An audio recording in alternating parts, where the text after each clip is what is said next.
bridge in Pratt, Rick the puppy, he needs to be walked. Frankford Avenue is the oldest continuous road used in America.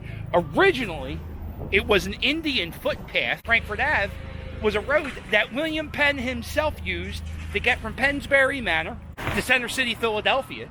There's a bridge on Frankford Ave in Holmesburg. It's the oldest bridge in America. The old supermarket that closed down a few years ago. But you would get your groceries. You would come out of the supermarket, leave your shopping cart here, run out to your car, and pray to God nobody would steal your groceries.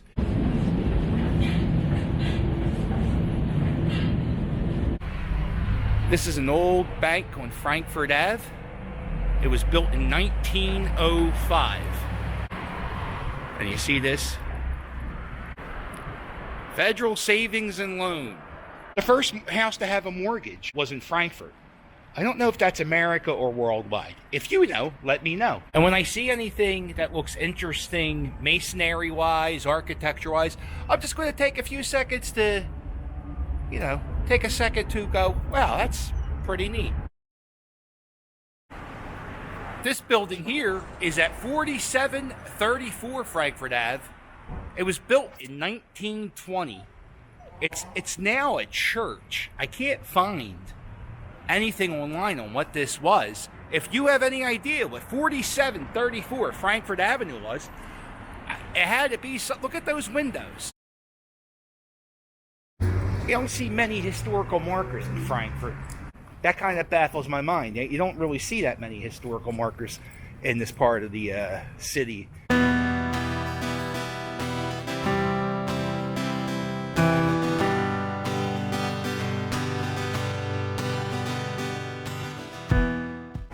This is the Firehouse in Frankfurt. There used to be many firehouses in Frankfurt. I've never paid attention to this until recently, but you see how the one brick's this way and the other brick's that way, and that's called Flemish bond. I never saw a building outside of Old City that had it. 8 billheads up there.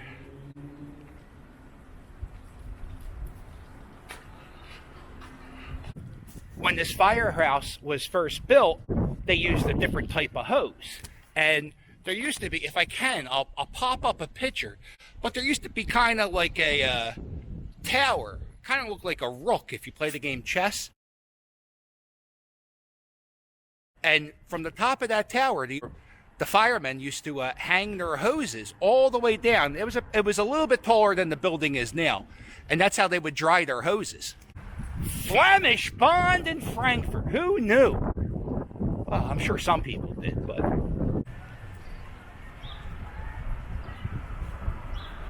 Thank you.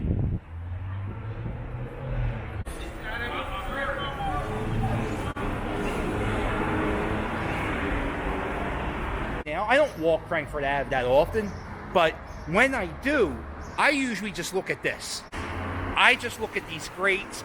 I never take the time to look up. I don't know how that will come out, but you got to see how beautiful this building is. On April 30th, 1929, this was the site of the Empire Theater. It used to be a movie theater up until the 50s. It was once called the Circle Theater, and it was closed down, and now it is a retail space. You know what I realized?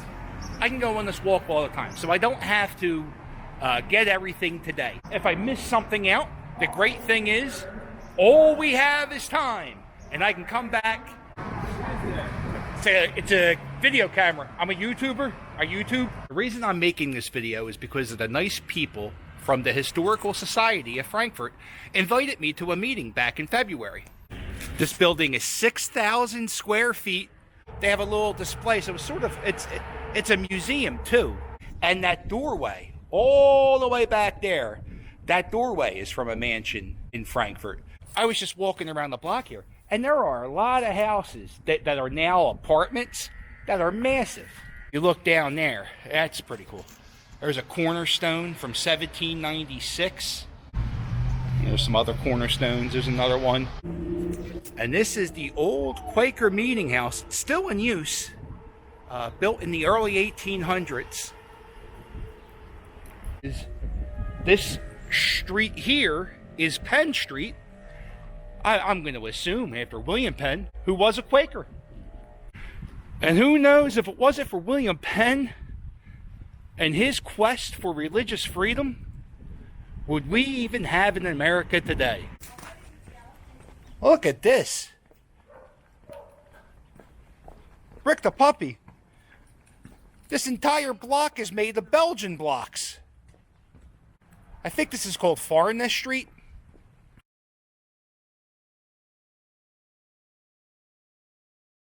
Frankfurt is America's oldest manufacturing and industrial community. Who knew?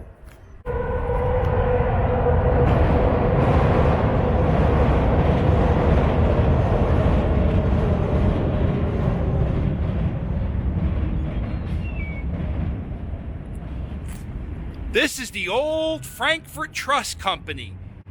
This magnificent building, look how big this building is. It goes most of the length of the block. It is, and you can see the masonry work. What a beautiful building.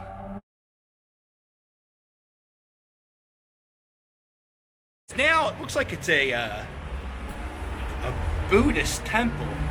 One of the only few historical markers I see in Frankfurt is this one here, erected by the people of Frankfurt to mark the site of the Jolly Post, a Revolutionary Inn, hallowed by the memories of George Washington and Lafayette and other patriots. Here, the American Army rested on its march to capture Cornwallis at Yorktown in 1781. And now it's this. Before the First Continental Congress met at Carpenter's Hall, the guys got together and had a dinner. And at that dinner, John Adams wrote that the delegates of Pennsylvania came up to them and said, yo, don't be so pushy for independence. Just lay low. Let Virginia run the First Continental Congress, and we'll see what happens. Virginia had more respected delegates, Washington, Henry Lee. They did is they let the Virginia delegates run the First Continental Congress, and they wrote a letter to King George saying, hey, we want you got to stop with these taxes. And he never responded. Adams calls the advice those delegates gave him the Frankfurt advice. If it were not for the Frankfurt advice, George Washington would not lead our troops. Thomas Jefferson would never write the Declaration of Independence. And it all happened here. I am seriously getting goosebumps just thinking about that. Wow, that's crazy. If you look at the front of this store, it says Howard and George right there. Look at the molding up top.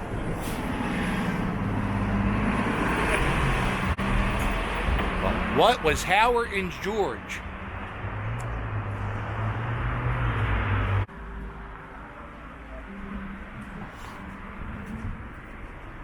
That's what's going on inside now. There's no door, it's just open. Looks like you used to be able to get your keys made here. I catch myself like staring around. So far, about 5 or 6 people have stopped me to ask me if I was lost. Am I okay? Where am I going? Something that is still on Frankfurt Ave after all these years, that is something from my childhood, is this. Have Land Before Time, Ninja Turtles, DuckTales, Ghostbusters 2, and The Lion King. Up top, they have a wood cutout of Pinocchio, Roger Rabbit, and Bambi. This little sign here says, Frankfurt, this road was marked out in 1675 as the King's Highway. This is the First Presbyterian Church of Frankfurt.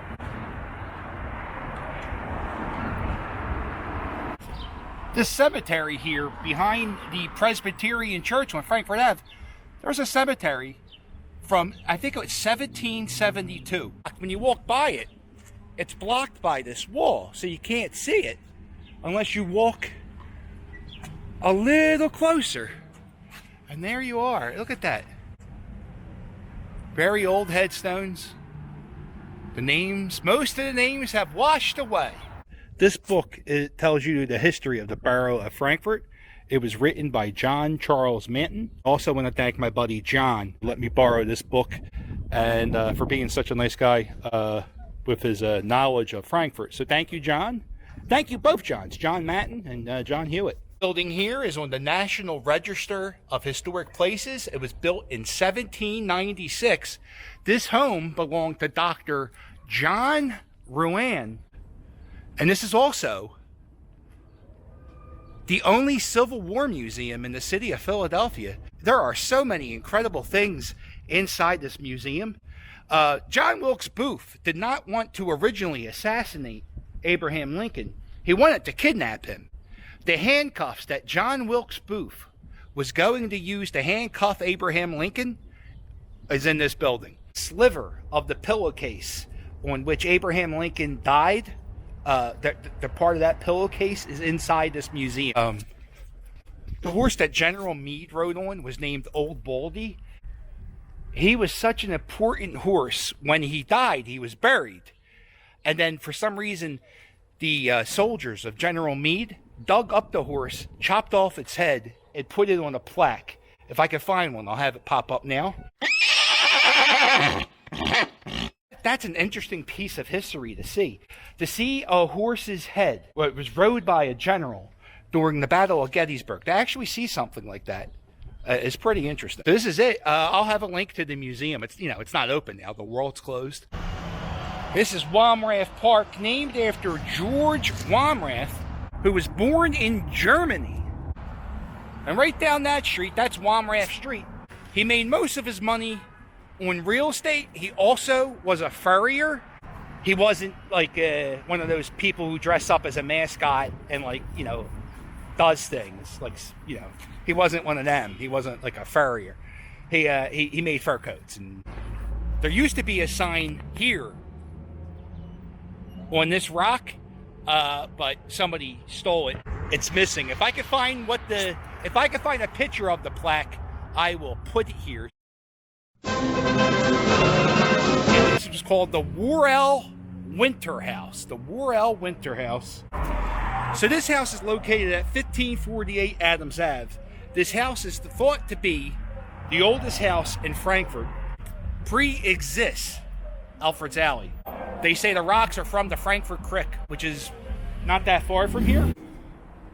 Get a little bit closer to the creek. I don't want to get too close. These rocks here, look at these rocks. That's what that house is built of. It was built sometime between 1713 and 1718.